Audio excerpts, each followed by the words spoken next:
Hello guys, welcome to JRF Edusites channel. दोस्तों, आज हम यूनियन टेरिटरी लद्दाख को देखेंगे क्योंकि हाल ही में हमने देखा कि लद्दाख में काफ़ी वहाँ पे प्रोटेस्ट हुए। और जो प्रोटेस्ट होने के साथ ही मतलब ये प्रोटेस्ट वहाँ के लोगों के द्वारा क्यों किए जा रहे थे, इसके साथ ही जो वहाँ के फेमस एक्टिविस्ट हैं सोनम वांगचुक, वो काफ़ी लंबे समय से मतलब प्रोटेस्ट कर रहे थे और क्लाइमेट चेंज को लेकर, प्लस वहाँ पे लोगों की जो कुछ डिमांड्स हैं तो उसको लेकर मतलब इसके पीछे मेन उद्देश्य क्या है और साथ ही वहाँ की जो मेन समस्याएं हैं उसको देखेंगे। और समस्याओं के साथ ही इसका जो मतलब लद्दाख की जो पॉलिटिकल और कॉन्स्टिट्यूशनल स्टेटस है इसको हम समझने का प्रयास करेंगे।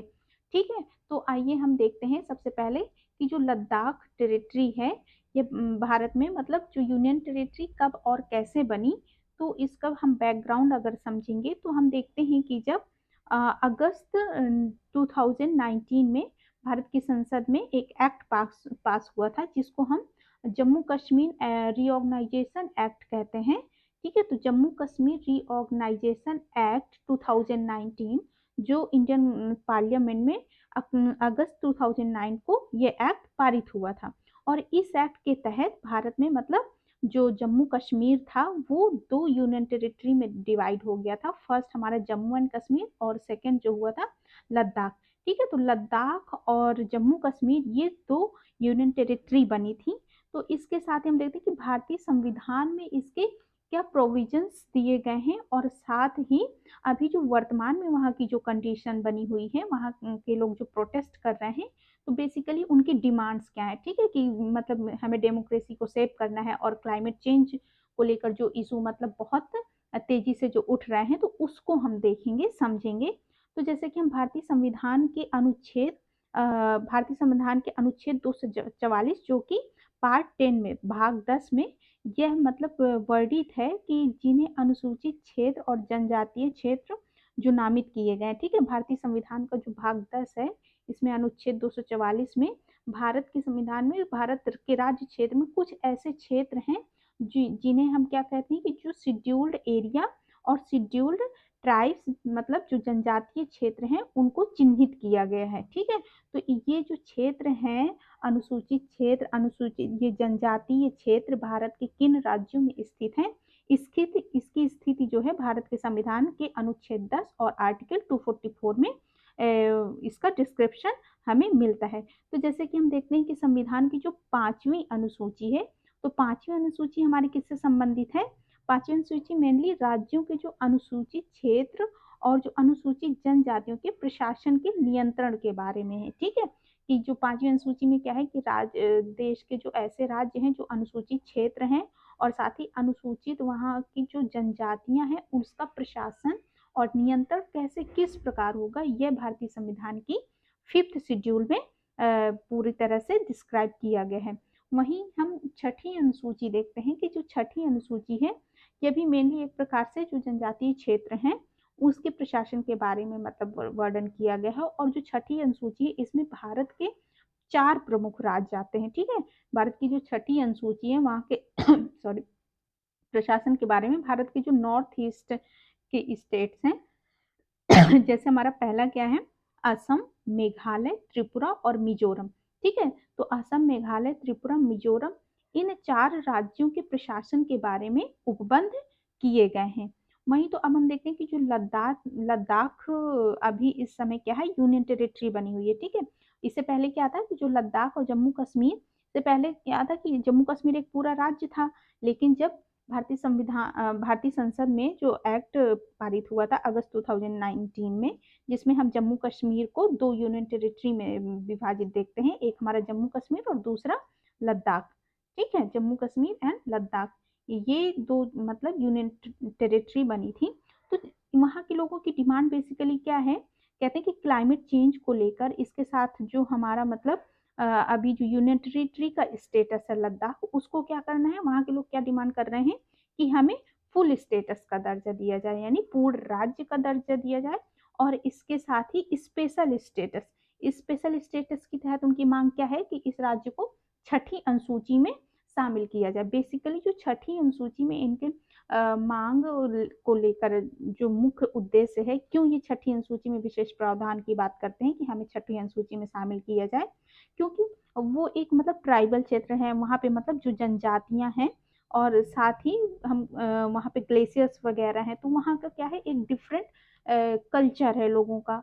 और साथ ही जो वहाँ का जो इन्वायरमेंट है वह भी काफ़ी वल्नरेबल की कंडीशन में हम देखते हैं, क्योंकि हाल ही में हम क्लाइमेट चेंज उसके दुष्परिणाम हम हमारे और आपके सामने उपस्थित है, ग्लेशियर कैसे मतलब पिघल रहे हैं।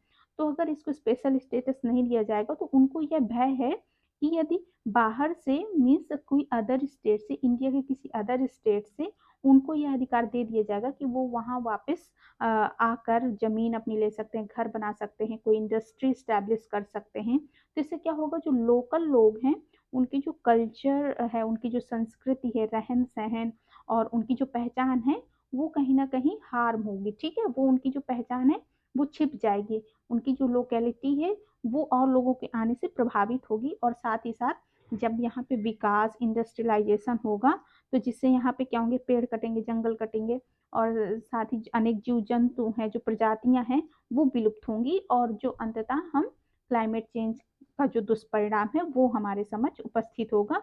और क्लाइमेट चेंज न केवल लद्दाख को प्रभावित करेगा बल्कि वह पूरे देश को प्रभावित करने वाला है। ठीक है, तो हम देखते हैं सिक्स्थ शेड्यूल में बेसिकली क्या क्या प्रोविजंस हैं।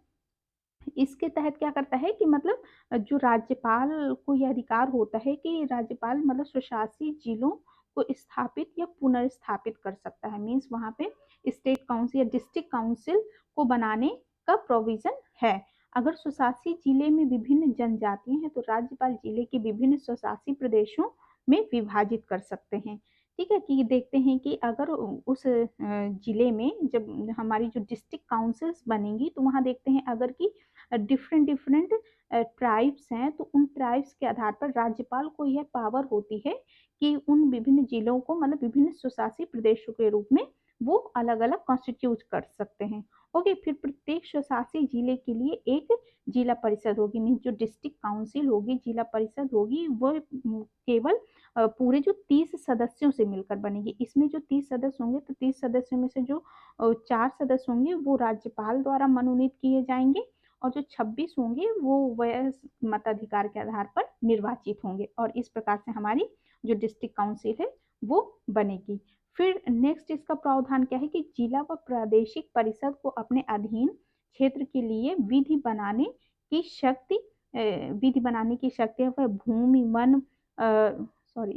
वन जल साड़ी और पर्वतीय खेती, गांव प्रशासन, संपत्ति की विरासत, विवाह विच्छेद, सामाजिक रूढ़ी आदि विषयों पर विधि बना सकती है। मीन्स जो डिस्ट्रिक्ट काउंसिल है उसको मतलब यह पूरी तरह से अधिकार दिया गया है कि वह अपने क्षेत्र के लिए, क्षेत्र के विकास के लिए जो लोकल उनके इश्यूज हैं, मुद्दे हैं, मतलब जल है, भूमि है, वन है और आपसी जो समस्याएं हैं जनजातियों की, और साथ ही विवाह विरासत या विवाह विच्छेद से संबंधित, तलाक जैसे जो भी मुद्दे हैं, इनको लेकर डिस्ट्रिक्ट काउंसिल कुछ नियम या कानून विधि बना सकती है।